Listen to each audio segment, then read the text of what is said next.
on, people of Reddit.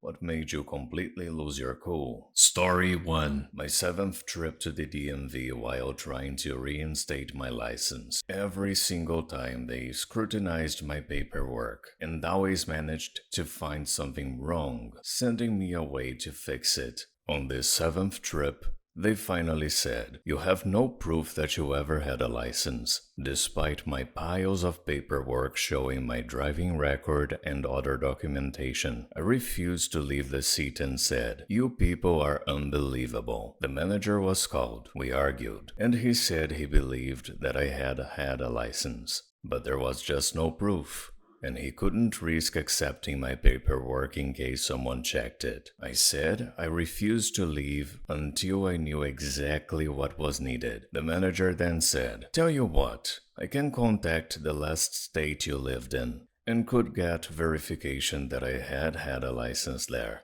It would take just a few minutes." That's when I yelled in the DMV, "Why wasn't that the first thing you said?" Anyway, I got my license back. Opinion: 7 times before you lost your temper? I don't think I'd have that patience. Story 2. I was always a really quiet kid, even as a toddler, apparently. So one of the first times I remember losing my temper was when I got really tired of this 3rd grader picking on me on the bus. I was in kindergarten, and this kid kept popping his head over my seat and poking me. I timed it out, and the next time he did, I gave him a little surprise, right in the nose, which made him immediately start bleeding and crying. I didn't know it at the time, but apparently the kid's parents tried to get some disciplinary action against me. That wasn't until they found out I wasn't the same age, or older. They just didn't want to make a big deal out of their kid getting slapped around by a kindergartner. Opinion: why do parents in these stories always act so poorly? No wonder their kids end up behaving the way they do. Story 3. It was Halloween, and I was sitting outside my house watching my sister take my niece, who was around 4,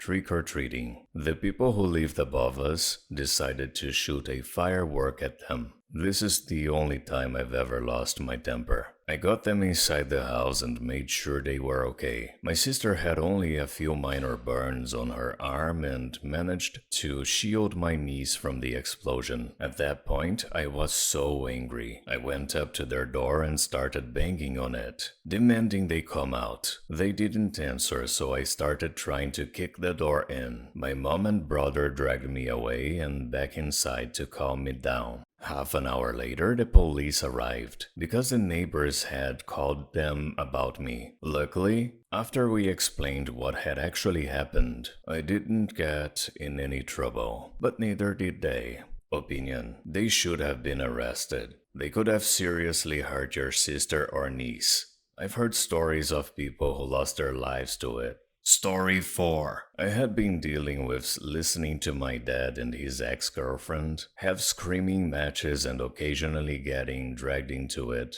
for about a year. One evening they started up again, and she addressed me, demanding that I answer something or another to fuel her argument against my dad. I was just trying to play a game at the time, and I kind of snapped. I screamed, "I don't know and I don't care, and I'm tired of your fighting." It wasn't much, but I'd never raised my voice before, and I think it kind of stunned them both into silence. She walked out of the house. LOL. Opinion: well, it's pretty messed up for them to use you as a pawn in their arguments. Maybe for once they actually felt ashamed for their actions. Story 5. This guy at work was cleaning out the break room, which basically meant he was throwing out people's personal belongings.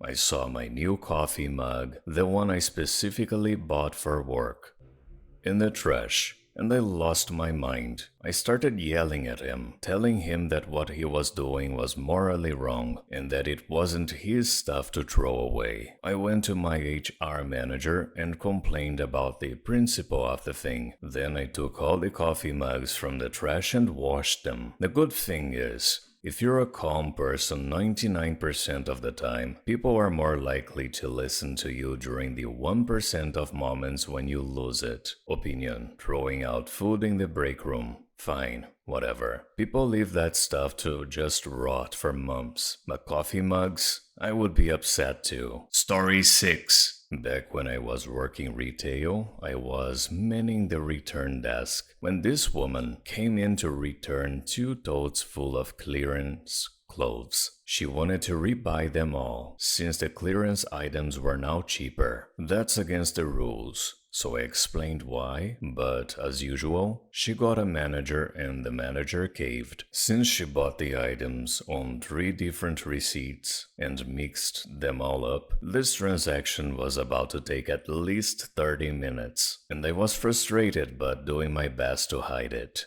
About 15 minutes in, I heard some commotion off to the side. I turned my head and saw that this woman's 5 or so completely unsupervised kids had piled onto a flat cart and were pushing it around. I don't know why it set me off so badly, but I pointed at them and yelled, raising my voice for the first and last time in my 10-year stint.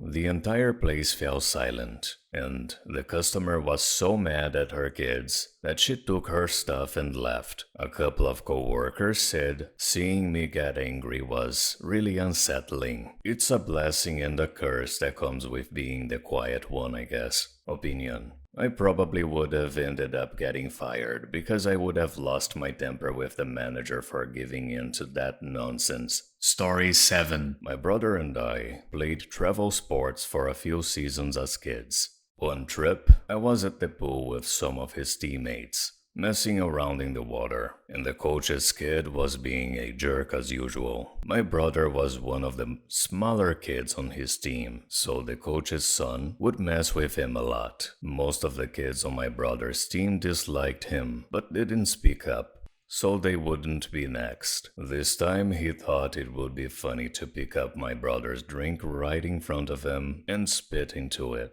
My dad taught me from a young age not to let anyone mess with my brother or sister, so I got seriously angry. I took a good running start and shoulder-checked him into the pool. Since he had just gotten there, he hadn't taken his clothes off yet, and he cried because his phone and iPod got ruined. He literally ran off yelling and telling my dad. Well, that backfired, because everyone stuck up for my brother, and the coach was not happy to find out what a jerk his son had been. He was the only one who got in trouble. Opinion. Good on your coach for not backing up his a-hole of a son. Story 8. In healthcare, you get yelled at a lot for silly things, like, "Where's my ginger ale?" or "Forget that doctor, they're taking forever." But one patient really crossed the line. She didn't like that I called the previous hospital she was at the night before to get her records, so I could see what was done. Completely legal, done all the time to avoid missing or repeating things. And yes, she signed a release so we could do it. She then came out of her room and threw a full styrofoam cup of her urine at me. I dodged it by a millimeter, but it ruined a computer monitor. She then yelled, "You're going to regret this. I am going to mess with your family." That was the last straw. I immediately screamed for security, and with the help of every tech and nurse in the emergency department, we got her back in the room. We had to restrain her due to her out-of-control behavior, which was dangerous to the staff, and called the police. Once we got the records from the previous hospital, we found out she had pulled a similar stunt the night before, just on a smaller scale. After she was medically cleared, the police took her to jail. My final words to her were, "Good luck in there. They really love the people who pull stunts like this." She was charged with battery and given jail time for that, plus multiple parole violations. Opinion. Frontline healthcare workers and first responders face way too much BS. Story 9.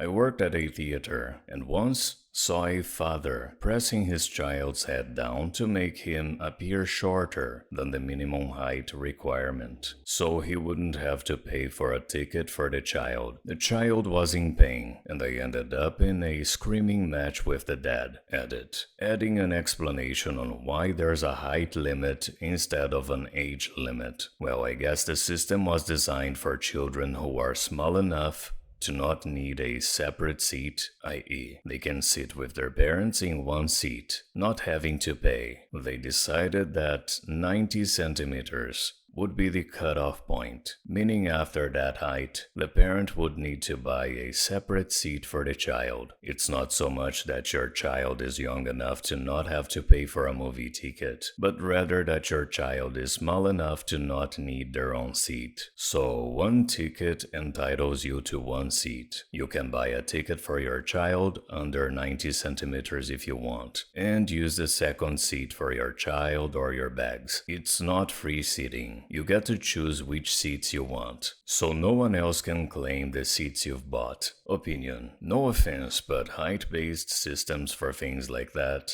where it really should be based on age, make no sense. Story 10. I never liked playing football in general because I wasn't an aggressive person, but in 5th grade I had a teammate who, during practice, scrimmages, would always line up across from me. At the snap, he would grab me by my face mask and pull me to the ground. I let it go on for most of the season until I started having neck issues and pain, which I still deal with. During one of our final practices, I was getting water across the field and decided enough was enough. I sprinted full charge across the field, sacked him with all my weight, and while pinning him down under me, grabbed his face mask and repeatedly slammed his head into the dirt until my coaches pulled me off of him. After practice, I was running laps until my mom came to pick me up. And when the season ended, I decided to switch to basketball. Opinion. Did no one call him out on that? As far as I'm aware, grabbing a face mask is a serious football penalty. Thank you so much for watching. Don't forget to like, subscribe, and activate the bell button to receive notifications to my latest videos.